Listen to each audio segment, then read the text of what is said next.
अस्सलाम वालेकुम जी। चैनल कल्बे पाकिस्तान के प्रोग्राम शहर के ताजिर से मैं हूं आपकी मेजबान सिबा एजाज मिर्जा।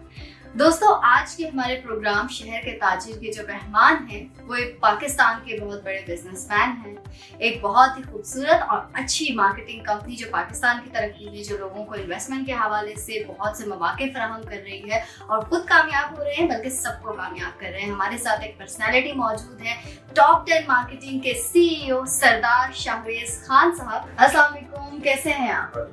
जी अल्हम्दुलिल्लाह। सबसे पहले तो बहुत शुक्रिया, आपने मसरूफियत में से वक्त निकाला हमारे लिए। जी बहुत शुक्रिया आपका भी, आपकी कल्बे पाकिस्तान टीम का, आपका आप लोग तशरीफ लाए, आपका अपना ऑफिस है, तो आप लोगों का भी बहुत शुक्रिया। जैसा कि हम सबको मालूम है कि आप पाकिस्तान के लिए बहुत काम कर रहे हैं, पाकिस्तान के लोगों के लिए काम कर रहे हैं। जाहिर सी बात है, एक मोहब्बत होती है। टॉप 10 मार्केटिंग के CEO भी हैं, लेकिन आज हम आपका इंटरव्यू कर रहे हैं, बिजनेस की भी बातें होंगी, आपके हवाले से भी बातें होंगी, लेकिन मैं चाहूंगी कि हम थोड़ा सा आपकी पर्सनैलिटी पे, आप पे बात करें कि सरदार शाहवेज खान जब छोटे थे या जब इंसान कॉलेज लाइफ में होता है तो फिर वो क्या सोचते थे, मतलब कि क्या उन्होंने इसी फील्ड में आने का सोचा था या किसी और फील्ड में, जैसे होता है डॉक्टर, पायलट, इंजीनियर, तो क्या चीज? जी ये तो आपने ये सवाल करके मुझे फंसा दिया है। तो इसी तरह ही होता है, जब आप स्कूल गोइंग होते हैं तो मेरी जो एजुकेशन है वो मैं लाहौर से हूँ। अच्छा। और लाहौर से मिनहाजुल कुरान से मैंने तालीम हासिल की है। अच्छा। डॉक्टर साहब के इदारे से। अच्छा। और उन्हीं से मेरी निस्बत है। और उसके बाद ये है कि विश हर इंसान की होती है, लेकिन ये है कि मैं बड़ा नालायक स्टूडेंट था। अच्छा। तो मैथ मुझे नहीं आती थी, तो पढ़ाई में बड़ा नालायक था, लेकिन जो है कि एक करेज थी, एक विश थी और एक जज्बा था कि नहीं यार, मैंने बिजनेसमैन जो है वो बनना है और इस्लामाबाद के अंदर जाके बिजनेस करना है और रियल एस्टेट बिजनेस के अंदर अपना जो है वो रोल प्ले करना है। तो बड़ा ही इनिशियल स्टेज से मैंने इस काम का आगाज किया। मैं इस शहर में आया तो कुछ भी नहीं था, ठीक है, तो वो फिर लंबी स्टोरी है, वो इंशाल्लाह ताला नेक्स्ट आपको बताऊंगा किसी इंटरव्यू में। लेकिन ये है कि जो विश थी, अल्हम्दुलिल्लाह आज अल्लाह ने सब कुछ दिया है, अल्लाह का करम है। मेरी कंपनी जो है वो डिफरेंट एरियाज के अंदर, हाउसिंग सोसाइटीज के अंदर डेवलपर के तौर पे या मार्केटिंग के तौर पर अल्हम्दुलिल्लाह, क्योंकि मैं इस्लामाबाद स्टेट एजेंट एसोसिएशन का भी चेयरमैन हूँ, जिसके अंदर पूरी हमारी IEA है, यानी इस्लामाबाद स्टेट एजेंट एसोसिएशन के अंदर जितने भी लोग हैं, हमारी यूनियन है, तो उसके भी मैं चेयरमैन हूँ। ओवरसीज कोऑर्डिनेशन कमेटी, यानी जितने भी ओवरसीज के लोग हैं उनके साथ भी। लेकिन हम देखते ये हैं कि रियल एस्टेट में बहुत से बुजुर्ग हैं या मतलब काफी एजेड लोग जो है वो उसमें काम कर रहे होते हैं, काफी साल दिए हुए होते हैं उन्होंने। आप माशाल्लाह से इतने यंग हैं, तो क्या पैदा होते ही आपने काम शुरू कर दिया था? सिबा, ये सवाल जो है ये बड़ा अच्छा सवाल है आपका और ये होना भी चाहिए। उसकी मैं आपको वजह बता देता हूँ कि जो हमारे पहले आपने देखा होगा कि 2005 से पहले जो है वो बाबे ही और बुजुर्ग ही जो है वो रियल एस्टेट का काम करते थे और वो बड़े एक्सपर्ट होते थे उसके अंदर। तो हम लोग जितने भी डिजिटल का दौर आया, तो आप देखें कि अगर आप 2005 से पहले देखें तो रियल एस्टेट का जो है उसको इतनी रिस्पेक्ट नहीं दी जाती थी। डीलर को, यानी उसको डीलर कहा जाता था, उसको इतनी रिस्पेक्ट नहीं दी जाती थी। जो ही ये पढ़े लिखे लोग आए, उन्होंने बिजनेस किया, मास्टर्स किया बिजनेस के अंदर, ठीक है, और उसके बाद उन्होंने जब डिजिटल मार्केटिंग का दौर आया, तो वो जो रियल एस्टेट एडवाइजर था, प्रॉपर्टी एजेंट था या बिल्डर था, वो सब खत्म हुआ। तो कंपनीज का ट्रेंड आया और कंपनीज के बाद जो है वो हमने इसके ऊपर डिजिटल लोगों को हमने बताया, ओवरसीज पाकिस्तानियों को बताया, लोगों को बताया कि ये सोसाइटी है, यहाँ पर आप प्लॉट इन्वेस्ट करें, ये उसकी डिजाइनिंग है, ये उसकी प्लानिंग है। तो वो जो एक कॉन्सेप्ट था कि किसी भी डीलर के ऑफिस में नक्शा होता था, तो नक्शा कंसेप्ट खत्म हुआ। लोगों ने बड़े कारपोरेट ऑफिस बनाए, बड़ी अच्छी अच्छी कंपनीज बनाई, बड़ा अच्छा काम किया। तो इस वजह से वो फिर प्रमोशंस हुई। जो इसके अंदर डिजिटल मार्केटिंग के अंदर आगे नहीं थे, वो लोग आज भी उसी तरह हैं। अब ये देखें, जो बड़ी कंपनीज हैं उन्होंने मार्केट किया, लोगों तक अपना प्रोडक्ट पहुंचाया, उनको अवेयरनेस दी, यूट्यूब के ऊपर दी, अपने पेजेस के जरिए दी, या मेरे बहुत सारी वीडियोस इस यूट्यूब के ऊपर जो है वो पड़ी हुई हैं, जिसके अंदर 15,000 प्लस मेरे जो है वो सब्सक्राइबर हैं, व्यूवर्स हैं, मेरे क्लाइंट्स हैं। तो वो लोग जो बाहर बैठे होते थे, पहले उनको ये चीज मुयसर नहीं थी। अब आप उनको इस डिजिटल मार्केटिंग के जरिए या इन वीडियोस के जरिए, यूट्यूब के जरिए लोगों को आप दिखाते हैं कि ये हाउसिंग प्रोजेक्ट है, ये उसका ऑनर है, ये उसकी डेवलपमेंट है, ये उसकी लैंड है। तो उससे आपको तरक्की बड़ी जल्दी आप जो है उसके अंदर करते हैं। लोगों को जब आइडिया होता है कि ये वाकई ये सही काम कर रहे हैं। बहुत जबरदस्त और बहुत आपने ना सुलझे हुए अंदाज में इसका जवाब दिया है। आगे बढ़ते हैं जी। टॉप 10 मार्केटिंग एक आपकी कंपनी है, यकीनन हर किसी का ड्रीम होते हैं, अलग अलग होते हैं, कोई अपनी कंपनी किस तरीके से बनाना चाहते हो। टॉप 10 मार्केटिंग जब आपने बनाई तो क्या सोच कर बनाई थी? पहला स्टेप वो आपको याद होगा कि किस तरह आपने सारी चीज पे काम किया, किस तरह स्ट्रगल की, तो उसके हवाले से बताइए। जी सिपा, ये बड़ा अच्छा सवाल है कि टॉप 10 मार्केटिंग आपने क्यों रखा। तो टॉप 10 मार्केटिंग इसलिए रखा, मैंने आपको पहले सवाल के अंदर बताया कि पहले था मैं रख सकता था शावेज बिल्डर्स, सरदार बिल्डर्स या शावेज रियल स्टेट। तो इस चीज को हमने कंसेप्ट जब चेंज हुआ तो मैंने इसको ये बेटर समझा कि टॉप 10 कोई भी अगर आप गूगल के ऊपर या किसी जगह के ऊपर लिखें टॉप रियल स्टेट कंपनीज या टॉप बिल्डर्स, या मेरी अपनी जो है वो टॉप बिल्डर्स के नाम से भी बिल्डर्स की भी कंपनी मैंने रजिस्टर्ड करवाई। तो टॉप 10 मार्केटिंग या किसी भी जगह के ऊपर कहा जाता है कि ये जी ये टॉप 10 डीलर्स हैं उस कंपनी के, ये टॉप 10 बिल्डर्स हैं, या इस नाम के ऊपर मैंने जो है वो टॉप 10 मार्केटिंग रखा। उसके अंदर फिर मैंने सारी फर्म्स जो है वो उसके अंदर SCP से प्रॉपर रजिस्टर्ड करवाई। तो अभी मेरी बिल्डर की कंस्ट्रक्शन की ये कंपनीज जो है उसके ऊपर मैं भी काम कर रहा हूँ। तो फिर इसको हम कर देंगे टॉप 10 ग्रुप ऑफ कंपनीज के अंदर। ठीक है, तो इस वजह से मैंने इसके नाम टॉप 10 रखा कि जिसको भी पहली दफा आप बताएं तो अट्रैक्टिव वर्ड हो और वो उसको भूले ना। टॉप 10 मार्केटिंग की हम बात कर रहे हैं, किन किन प्रोजेक्ट्स पे काम कर रहे हैं? हाँ जी, टॉप 10 मार्केटिंग जो है वो डिफरेंट रियल स्टेट सेक्टर के अंदर, यानी जो जिसके अंदर हमारा ऑफिस है G11 मर्कज के अंदर, CDA सेक्टर्स के अंदर, हाउसिंग सोसाइटीज के अंदर, और जो आपके मलिक रियाज साहब के पास जो बहुत बड़े डेवलपर हैं जिन्होंने डिलीवर किया लोगों को, उनका नाम है चौधरी अब्दुल मजीद साहब। तो चौधरी अब्दुल मजीद साहब ने बहुत सारे हाउसिंग प्रोजेक्ट्स डिलीवर किए। तो उनके साथ जो है वो हमने सफर का आगाज 2015 से ही किया। फैसल टाउन फेज 1 से, फैसल हिल से, फैसल मार्गला सिटी से, सिर्फ उनकी क्रेडिबिलिटी को देखते हुए कि उन्होंने डिलीवर किया तो वो आगे भी लोगों को डिलीवर करें। इसके अलावा जितना जिसके पास बजट है, जिसके पास अमाउंट है या जितनी कैपेसिटी है उसके मुताबिक हमारे पास प्रोजेक्ट्स हैं। For example Faisal town phase 2 है, या आपका जितने भी अच्छे क्रेडिबल है या जो लोग घर बनाना चाहते हैं उन लोगों को हम टॉप सिटी के अंदर घर बना कर दे रहे हैं। और CDA सेक्टर्स के अंदर अगर कोई घर लेना चाहता है 5 मरले का, 10 मरले का, CDA सेक्टर्स के अंदर या अपार्टमेंट्स के प्रोजेक्ट्स के अंदर अल्हम्दुलिल्लाह अभी हम टॉप सिटी 1 के अंदर जो है वो अपना एक प्रोजेक्ट कर रहे हैं जिसके अंदर हम पूरी बिल्डिंग जो है वो कमर्शियल बिल्डिंग बना रहे हैं। उसके अंदर लोगों को हम ऑफिसेज दे रहे हैं, अपार्टमेंट्स दे रहे हैं, ताकि लोगों का लिविंग की तरफ लोग जो है वो आए। बाकी जितना जिसका बजट है उसके मुताबिक हम ज्यादा काम जो हमने किया है वो फैसल हिल्स के अंदर किया है और चौधरी अब्दुल मजीद साहब के साथ किया है, और फैसल टाउन फेज 2 मतलब आपने CDA अप्रूव्ड प्रोजेक्ट्स पे काम किया है, जो NOC अप्रूव्ड प्रोजेक्ट हो जिन पे लोगों कोशिश यही की है। लेकिन बहुत सारे ऐसे प्रोजेक्ट्स के अंदर भी काम किया है। फॉर एग्जांपल अब किंगडम वैली है, एक है प्रोजेक्ट ही लेकिन उसका NOC क्लियर है। ठीक है, तो जितना जिसके पास बजट है उसके मुताबिक हमने लोगों को रिकमेंड किया है कि आप इसके अंदर अपनी इन्वेस्टमेंट्स को पार्क करें ताकि आने वाले टाइम के अंदर आपकी वो इन्वेस्टमेंट मल्टीप्लाई हो और आप लोगों को बेनिफिट हो। फैसिलिटीज के अंदर किया लोगों ने लाखों रुपया कमाया, फेज 1 फैसल टाउन के अंदर किया लोगों ने लाखों रुपया कमाया। CDA सेक्टर्स के अंदर देखिए ये आपके ऊपर डिपेंड करता है कि आपकी होल्डिंग कैपेसिटी क्या है, आप जितना होल्ड कर सकते हैं। अब देखिए ये जब कैपिटल बना तो यहाँ पे 90s के अंदर जिन लोगों ने प्रॉपर्टीज ली थी, आज देखें 2024 चल रहा है तो 2023 खत्म होने वाला है। तो देखिए उसमें इतने साल गुजर गए हैं, तो जिन लोगों ने वो प्रॉपर्टी CDA सेक्टर्स के अंदर ये किसी जगह पर ली थी तो आज देखिए उनकी करोड़ों के अंदर है।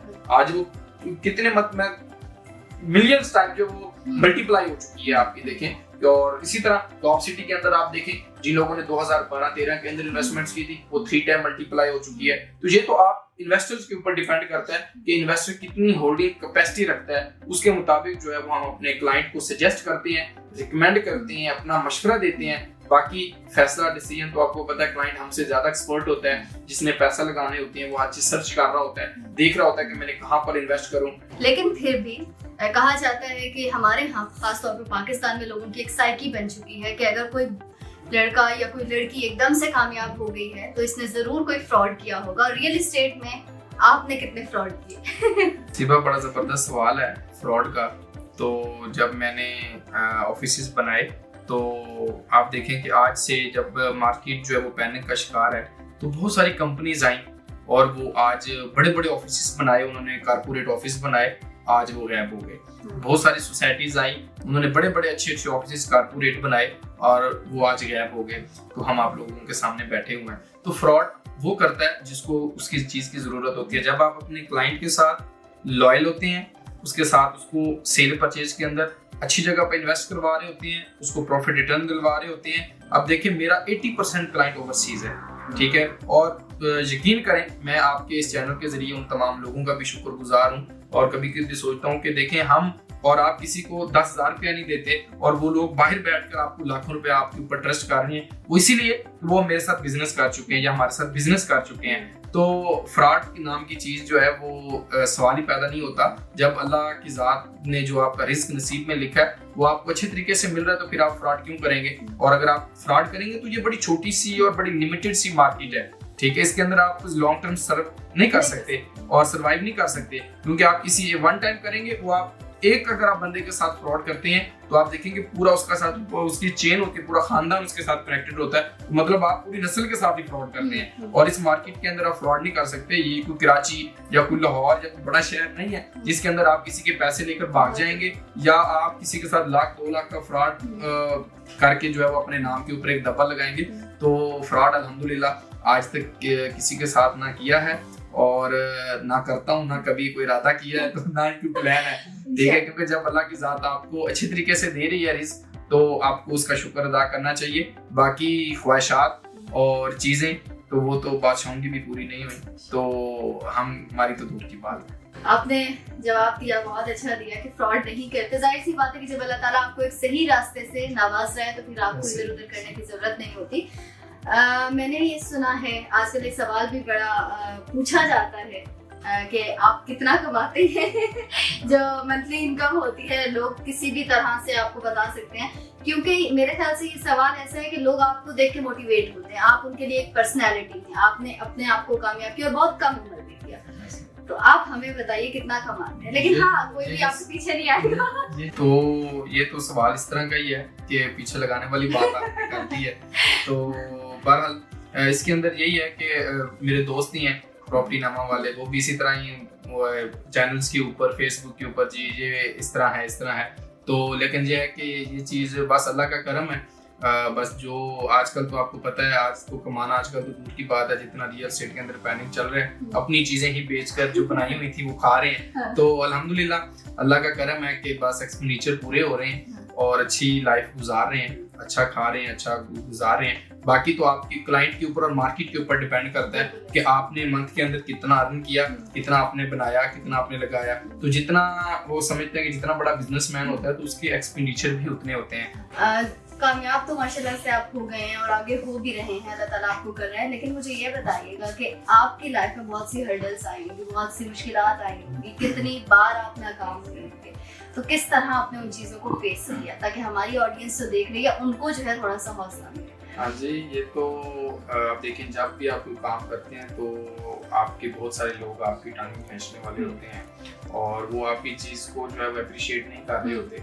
और ऑडियंस को और सबको यही है कि मैंने भी जब कोई डील होनी होती थी कि जी कोई प्लॉट बिक रहा है तो 10 लाख रुपया आ जाना, तो हम 10 लाख रुपया खर्च करके सो जाते थे जो है कल 10 लाख की डील हो जानी है तो बस हमारे पास पैसे आ जाने हैं। तो जब एंड स्टेज के ऊपर डील जाती थी तो वो डील नहीं होती थी। तो उसके ऊपर आप वो इकबाल का भी शेर है ना कि वो शासवार गिरते हैं मैदान जंग में, तो वही बात है कि हमने भी डील होती थी और करीब जाकर जो है वो कोई भी उसके अंदर ब्रेकअप हो जाता था, ठीक है। तो उसके अंदर आप जब लगे रहते हैं कंटिन्यूसली अपने काम के साथ, जब मैंने भी काम स्टार्ट किया तो मैं भी 1 साल पूरा इसी तरह ही मोटरसाइकिल के ऊपर घूमता रहता था और देखता होता था कि यार ये लोगों के साथ मेरे लिंक्स डेवलप हो जाएं, लोग मुझे जानना शुरू हो जाएं या मेरा इनके साथ ताल्लुक बन जाए ताकि मैं इनसे प्लॉट लेकर सेल आउट करूंगा। तो ये आपकी एक पर्सनल पीआर भी होती है और इसके अलावा आपका एक ट्रस्ट होता है। जब आप देखें मुझे आप 10 साल हो गए इस फील्ड के अंदर, तो आप देखें कि जो मेंबर्स या जो लोग मुझे 10 साल से जानते हैं तो उनको इस चीज का आइडिया होता है यार ये बंदा फेयर है और इसके साथ हम काम करें।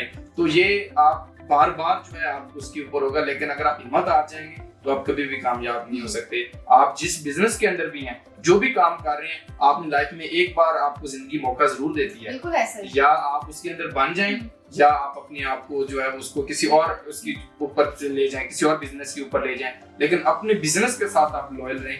मैं जितना मसरूफ होता हूँ, मैं जो मर्जी करूँ, लेकिन मेरी कोशिश होती है कि मैं डेली बेस के ऊपर अपनी जो वीडियोस हैं, जो अपने क्लाइंट्स हैं, जो लोग हैं, उनके साथ जो है वो डेली बेसिस के ऊपर कोऑर्डिनेशन रखूं, उनके साथ जो है अपने काम के साथ जो है आप जरूर उसके ऊपर टाइम दें। तो यही आपकी कामयाबी का राज होता है। और कभी भी हिम्मत ना हारें, लगे रहें। जो बंदा लगा रहता है, खड़ा रहता है, अल्लाह की जात उसको कामयाब करती है।